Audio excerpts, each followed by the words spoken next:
Hello, and welcome to Lecture 3 of AMAT502, Modern Computing for Mathematicians, UAlbany's new Introduction to Data Science course. So today we're going to build on some of the themes that we established in the past two lectures and give a little more detail.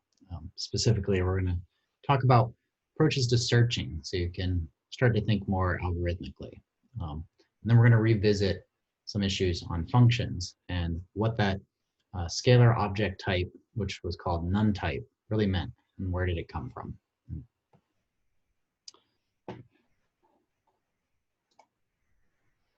So the topics of today are going to be fairly limited, and it's also going to be a revisiting of some concepts from mathematics and calculus that may or may not be familiar to you. It's also going to be a truncated lecture because I want to allow you to spend time working on the problem sets that we're going to discuss as active learning exercises during lecture. All right, so the first question we want to consider is, what happens if you're given a comma-separated string of integers, such as 22, 4, 12, 21, 10, 18, 101, 17. And suppose I had to query, I give you an integer like 19. How do you write code to check if this integer is in our string? So the most basic concept is that of a linear search. I'm just going to imagine marching through my string one at a time and then asking, is this in my list? This method is computing what's called O(n) time, or order in time. This is one of our first introductions to computational complexity. How do we talk about the number of operations need to perform something, or maybe to store something in memory? So that just basically means that if I give you a list of 100 things, the worst case scenario, I'm going to need to check 100 different things if our item is to say in the last list, or maybe it's not in our list at all. It's a form of exhaustive search. By contrast, a much cleverer way of searching a list, especially one that's already sorted for you and is ordered, is to use something called bisection search. You might want to think of this as like the first step to sort of parallel computing. Take your object, your data, you separate it in two, and then you perform a search on each half. This is a very efficient way of searching for an item in a list. And is also going to be useful for computing things like square roots. So if we start with that same list I just gave you, 4, 10, 17, 18, 21, 22, 101, and I want to ask, is 19 in my list? Here I'm going to leverage the fact that my list is ordered.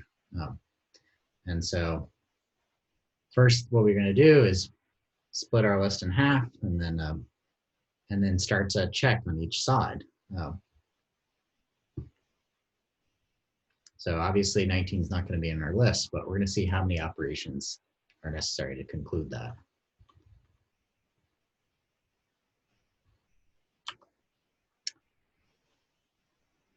Okay, so stepping back briefly, I've got my list 4, 10, 17, 18, 21, 22, 101. I'm going to try to split this list into half. So notice I've made it work in such a way that I've got 7 elements in this list. So I'm just going to go ahead and check the middle entry. So I'll split this into my 2 lists, 4, 10, 17, and then 21, 22, 101, and check the middle entry. That's 18. I can ask, is 18 equal to 19? No, obviously not. So since we know the list is ordered, we don't need to check anything that was less than 18. So I could just discard that first half of the list. And that allows us to turn our attention to the second half of the list, where we had 21, 22, 101. Again, we can check the middle entry. All right, we get 22. 22 is our middle entry. 19 is less than 22. So I discard 22 and everything above it, including 101. Now I'm left left with my last comparison. My list consisting of just one element. It consists of 21. And then I just ask, is 19 equal to 21? No, it's not. Therefore, I can deduce that 19 is not on our list.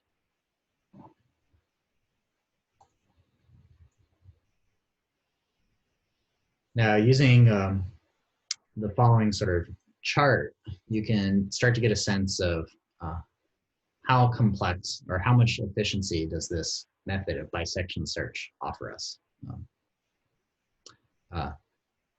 In the best case scenario, if we were to like pick our middle entry right away, we would be in business. But in general, if we need to search through all of our various heaps as we split into this, we're getting into an issue where cutting our list in half each time. So if I have, let's say, 16 elements in my list and I'm trying to search through it, first I can divide it into, say, 2 lists of each size 8, and then each of those lists of size 8 I can divide further in half to get a list of size 4 until I get down to a list of size 2 after one further division.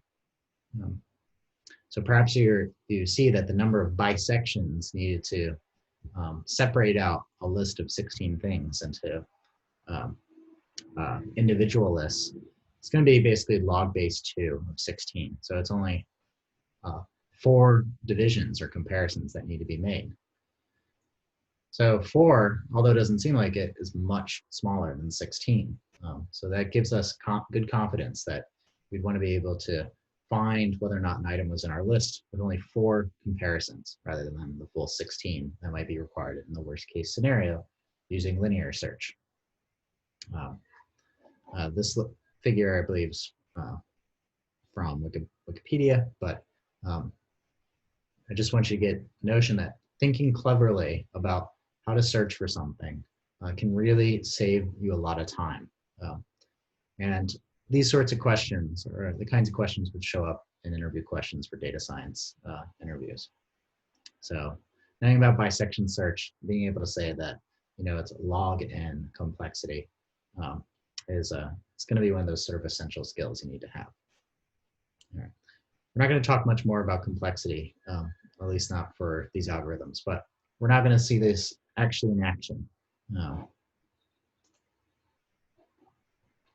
So let's consider a really classical problem. This is a problem which plagued the ancient Greeks and probably plenty of other civilizations before that. So something that has frustrated humans for thousands of years. And this gets down to the issue of square roots. Now, where on earth does square root show up in practice? Well, the ancient Egyptians had to deal with this all the time. Suppose you've got a pyramid and you want to have certain side lengths. How do you figure out the length of the diagonal? The length of the diagonal is computed by the Pythagorean theorem, which necessarily involves the square root. So this also illustrates problems which get down to representability. So for example, we all know that the square root of 2 is an irrational number. What that means is that it can't be expressed as the ratio of 2 integers.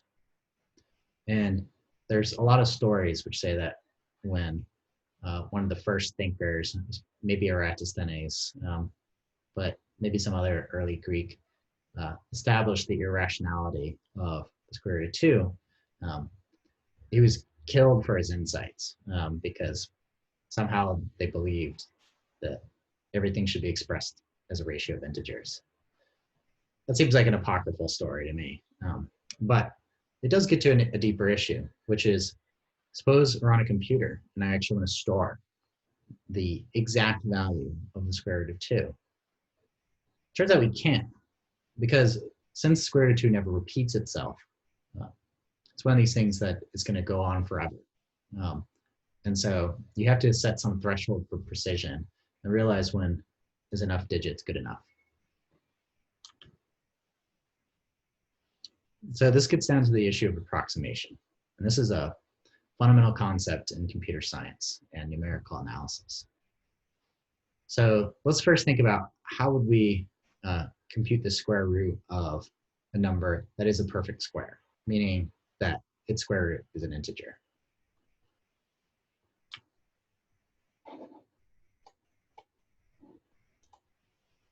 So this is a presentation that follows good talk. And again, let's enjoy some of the interactive component of this. So here I am, I've been asked to input an integer, and I'll just go ahead and do that, see what happens. Suppose I enter 4. It prints a message which says something very useful. Square root of 4 is 2. All right, let's run this again. Suppose I do 27. Tells me 27 is not a perfect square. All right, let's try to read the code to make sure we understand what's going on. So obviously the first line of the program is just asking us to input an integer. And then it typecasts it into an int. That means it turns it into an integer of that data type. And so now we get to use a for loop. We introduced for loops in our last lecture. And we go ahead and just start using a variable, which we didn't have to initialize outside of it. It's one of the nice things about for loops.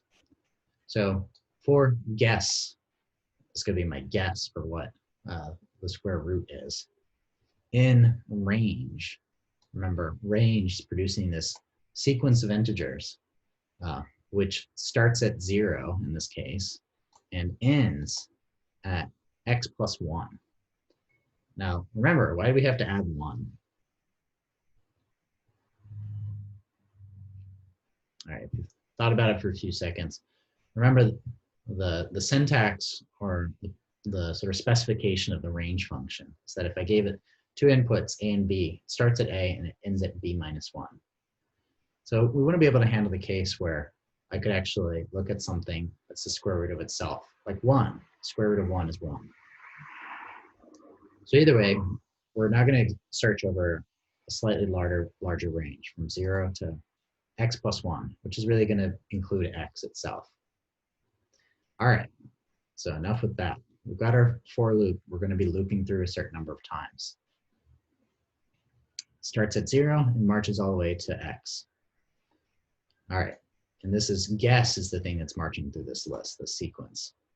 So if guess times guess, so this is guess squared, is greater than or equal to x, so it exceeds the thing we're trying to compute the square root of, then we're just going to stop. So that's one of these situations where it's like we've gone too far and are marching to find the square root. All right. So now let's think about what else could happen.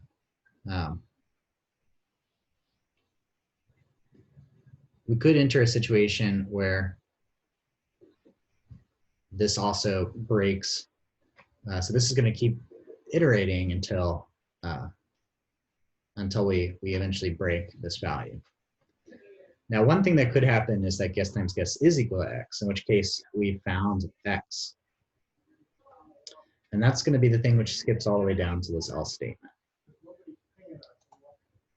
But before that, we've got some other things we want to check. So we're going through this for loop as many times as necessary before we run over our value of x. And then after we've done that, so this is now outside of the for loop, I'm just going to do some basic checks. So if guess times guess is not equal to x, then I'm just going to print that x is not a perfect square. So this is the situation where it wasn't equal to x and we reached a value which exceeded x. So we just had stopped and we just report that x is not a perfect square.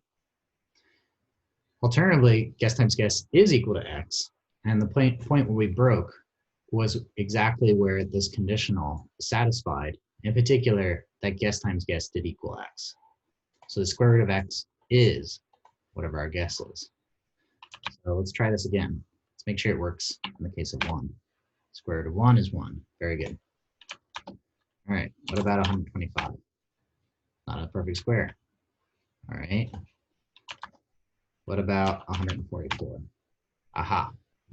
Square root of 144 is 12. All right. So if you think about it, the algorithm that's being used here to compute square roots is an exhaustive linear search. And so we already know that has a large complexity. It's proportional to the integer put in.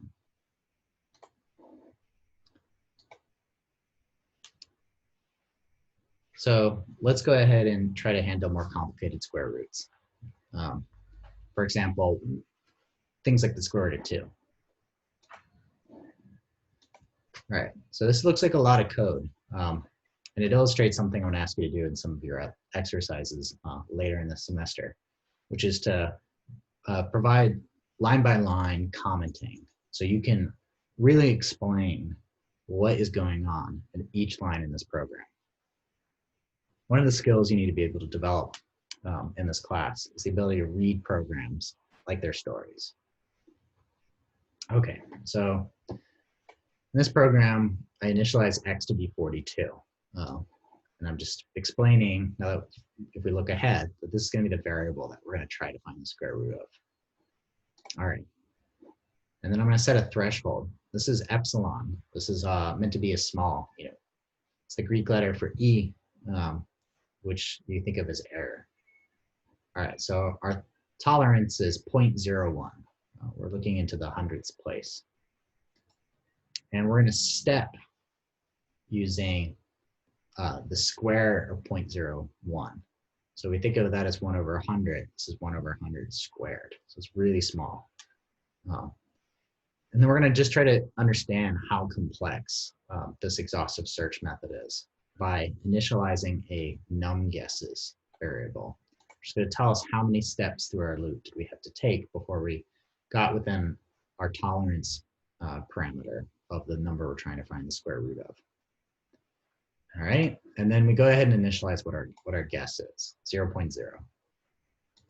Okay, so now we get to where the meat is. This is our while loop. And it turns out it's very simple to encode whether or not we've gotten close enough to an answer. And indeed, when you look at problem set 2, you'll start seeing that some of the assert statements, they use this absolute value function to see whether or not you're above or below the true answer within some tolerance threshold. So this loop says, while the absolute value of the difference between guess squared, remember guess is supposed to be our square root, and x, that's the thing we're trying to find the square root of, is greater than or equal to epsilon. So meaning it's farther than our tolerance allows. And we want guess to be less than or equal to x. Then we're going to proceed through this. Now note, this actually makes an assumption. This makes an assumption that we're trying to compute the square root of something that's greater than 1. If you think about what the curve for the square root function looks like, the square root of a number less than 1 is actually larger than that number. Like for example, the square root of 1/4 is 1 over the square root of 4, which is 2, which is 1/2. So there, square root of 0.25 is actually 0.5. All right. All right, so we're now going to increase our guess by our step size. And now we're just going to iterate by increasing also our numGuesses by 1. So we just see how many steps it takes to get there. And at the end of all this, once our while loop's done, and we assume that this will actually exit, we're going to print how many guesses did it take us, and what did it think our square root was. So let's go ahead and do this. All right, so you see that for square root of 42, using this exhaustive linear search, it got to the approximate square root value of 6.479, but it took 64,800 iterations through this. Again, that's a ton of iterations. Even though we know, like from last lecture, we can do millions of iterations in the blink of an eye. It's not something we want to be lazy about, because eventually we're going to put these things together. All right. So here we're going to now try to implement this bisection search method to find the square root of a real number. And we'll assume that this real number is greater than or equal to 1.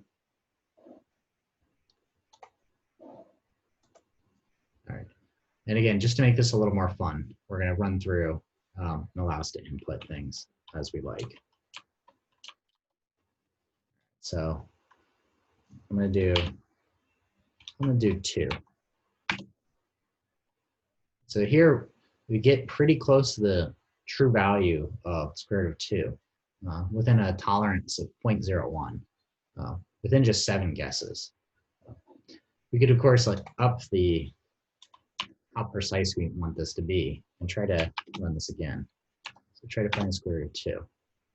So here now we move up to tens of thousands of degrees of accuracy. This is all the way out to basically the 4th decimal place. And it only took 13 guesses. Let's go even more precise. Let's add another 2 zeros. We'll do the same thing. Amazingly, even though we've asked for several hundreds of another 100 order of magnitude precision, the number of guesses it took only went up by less than a factor of 10. Went from like 13 to 21. So a difference of 8, even though we're asking to be more than 100 times more precise. This just shows you how much more efficient bisection search is. So let's look at the code and see how this bisection search actually works. All right, so we've got our tolerance parameter just like before. Now, you want to think of bisection search as sort of moving frames from side to side. So this means we have a left parameter and a right parameter. So we're going to start by setting our left parameter to be 0 and our right parameter to be x.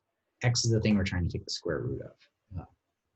So again, this isn't going to work if we're taking the square root of something less than 1. All right, as before, we have some num guesses parameter. But here's the key thing.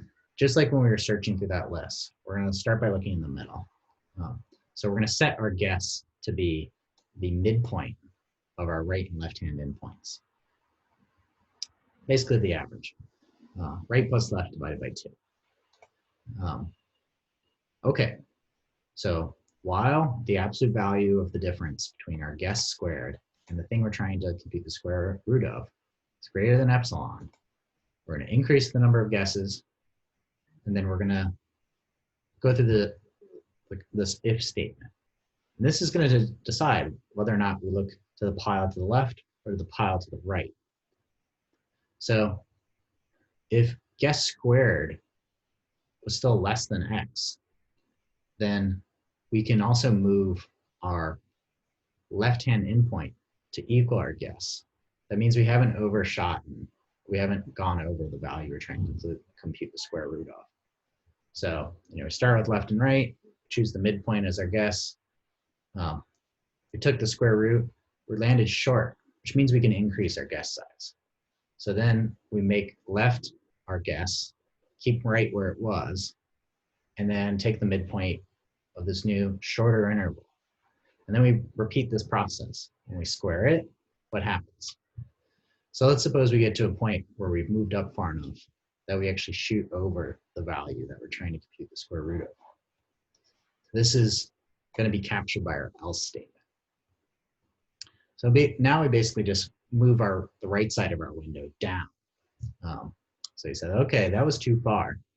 So let's pull back a little bit and set our right endpoint to be what our last guess was. And so that means our guess, which is going to be the midpoint, is now lower. And then we go through the same thing. We update guess to be the midpoint between right and left. And then this loop keeps iterating until we're within our tolerance. It's a pretty simple idea. But as we can already see, even for the case of 42, which took 64,800 steps using exhaustive linear search, it only takes 26 guesses here. So think about that. We went from 64,000 steps to 26 guesses.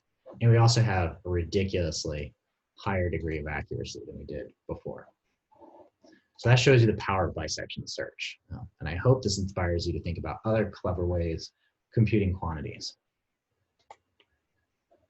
Okay. So that's almost it for new material for today. I want to go ahead and recap some information on functions, just so we're all on the same page. So recall. Function is a block of code which runs only when it's called, meaning you can define it, but then if you do some other things that never call that function, it gets stored in a memory, but it's never really executed.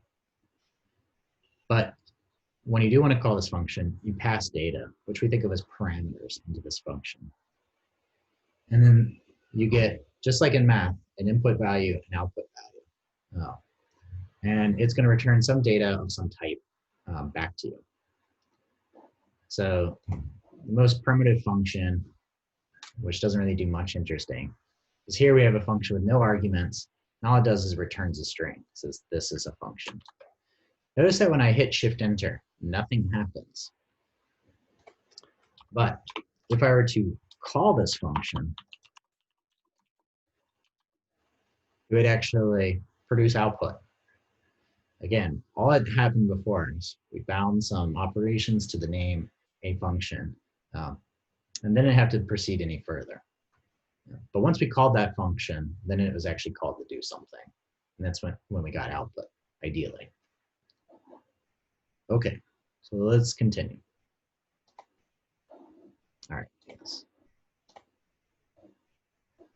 All right, so again, DEF lets you know that you're defining a function. We have to use a space to separate the words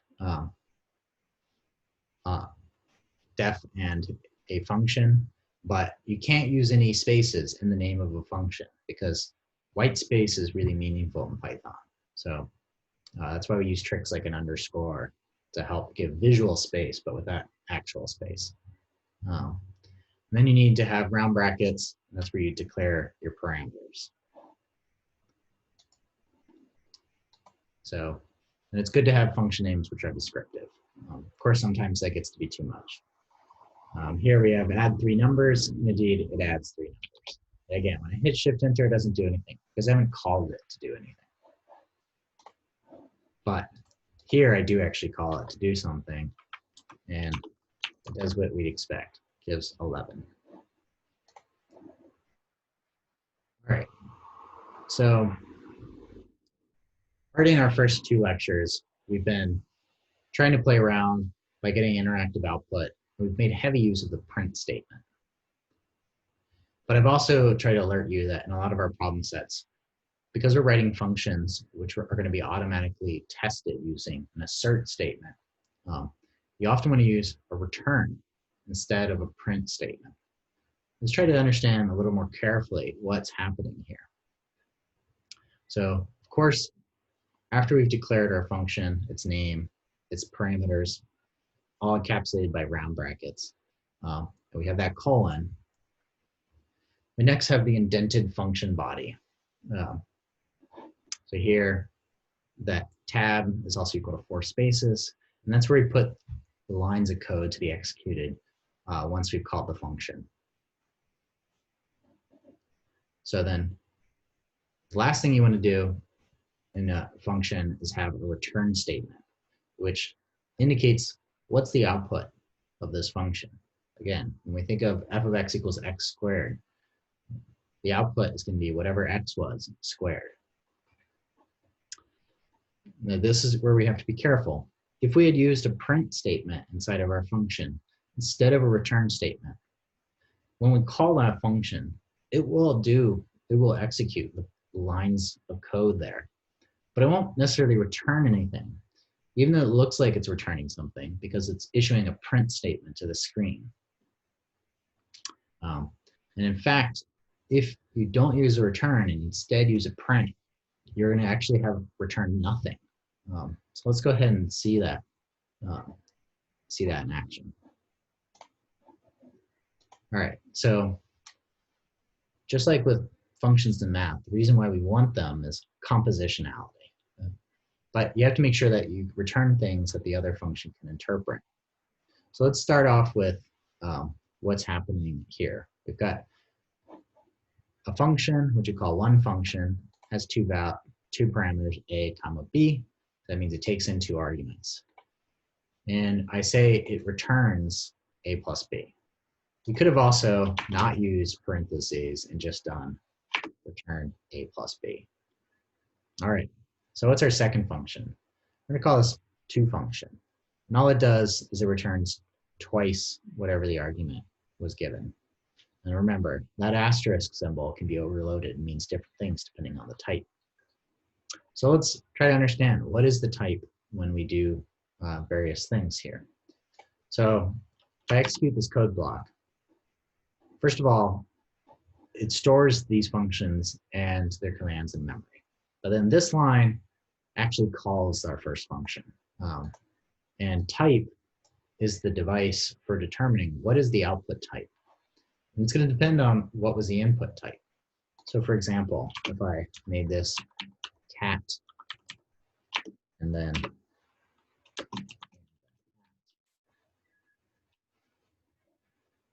I delete that, it returns the string cat in the hat. And indeed, if I ask for the type, it tells me what the type is. Finally, I can try to compose these functions. To function and one function. And so this is where we see overloading in action. So cat in the hat produced twice because we're taking 2 times a string. And Python interprets 2 times a string as that string concatenated to itself twice. All right. So let's see what happens if we change this code. And I've indicated in these comments that we should imagine commenting out return and instead using the print statement. All right. So notice when I execute this code, nothing happens. That's because, again, all we've done is put into memory these function names and what they're supposed to do. It's not until we actually call these functions that something happens. So let's go ahead and see what happens here. All right, so one function produces cat in the hat. You'll notice it's missing parentheses, or I should say quotation marks. That's because print already assumes it's printing a string, and it drops the delimiter that this is supposed to be a string. Just for comparison, again, I'm going to restore that, but now with return. Here, we're left with the quotation marks to know that our output is of a string type. Okay. Back to print. Cat in the hat. Okay. Now, what's the type of this? It's the none type. And that's because since there's no return statement here, we're not actually outputting anything. And for Python, that is not something you can do. Every function has to return something, even when it doesn't return anything. In which case we say that its returned value is an object of none type. All right, now let's ask, can we compose these functions? Well, I'm using print, and let's say I try to do this, it'll throw an error because when it's expecting to do 2 times something, it needs to know that it can do 2 times whatever the data type is. But we already know that the output of one function is the none type, and 2 times none type is not really anything. In fact, it just generates an error. Now, by contrast, if we put this all back the way it's supposed to be, use return statements, we already know this works. And we also know that if I use integers instead of strings, that this works and it does what's desired.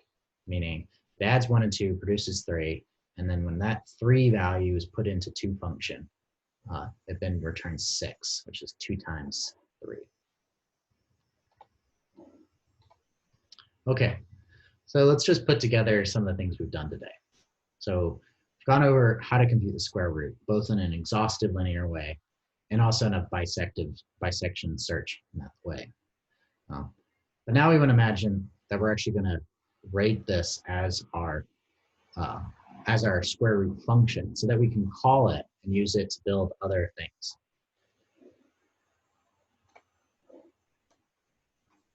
All right, so here what I've done is essentially taken everything that we did with the bisection search definition of the square root function, and I put it indented as the code body inside the function sqrt, which is going to be my name for the square root. Of course, Python has built-in functions for square root, but this uses other packages, which we haven't introduced yet.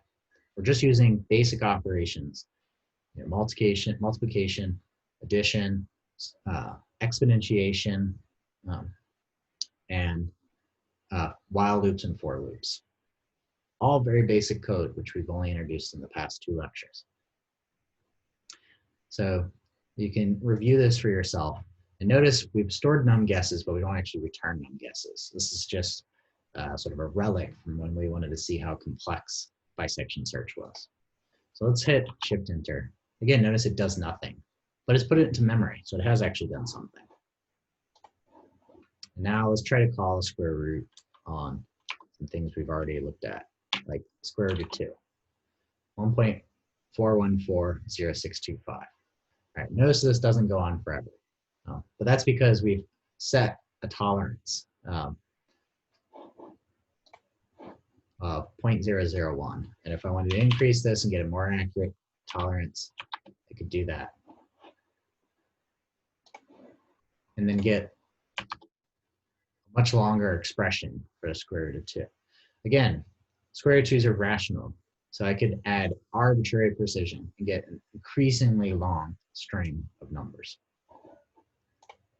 All right, so the last topic was sort of alluded to briefly in lecture 2. And this just gets down to what are these variables and what are their roles? And what is the scoping for these variables? Meaning, to what extent can I call a variable that's defined somewhere? All right, so notice that when we wrote that square root function, let me go ahead and just step back for 1 second. So you'll notice here that I define x, and I also define num guesses here. Now what happens if I call square root of 2, but then let's say I want to do more. Like I want to ask, what is num guesses? 26. Now, that's not quite right because that's from an old, let me call this instead num guesses 2. Num guesses 2. Good. Right, so I believe that should all work. It's a new variable name, num guesses 2. So I define num guesses 2 inside the function body. But when I try to call it outside of this code cell, it has no idea what I'm talking about. And this means that num guesses 2 is an example of something called a local variable. So local variables are ones that are defined and declared inside a function and are referenced inside the function only. And in fact, if you try to reference that variable outside of the function body, you'll get an error. By contrast, global variables, these are ones that are defined and declared outside a function. And we can use them both inside and outside a function as we see fit. So just to give another simple example where this is really clear, I've got h equals 6. So I've initialized the variable h on the line above this function, local to global, loc to global. And I've specified a new parameter a. So what happens with local to global? It takes in an argument a. It also defines and initializes another variable b to equal 45. And then it adds a to h.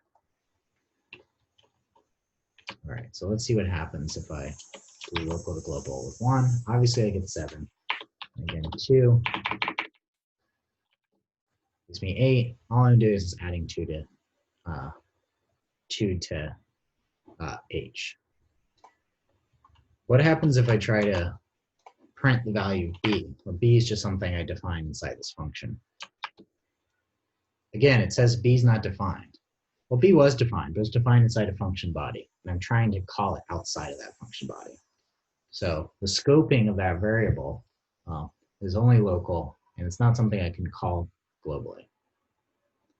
All right, so that's it for lecture 3. I'm hoping we can use the rest of the class time associated to this lecture to focus on some of the active learning exercises from last lecture so that you can get started on problem set 2. All right.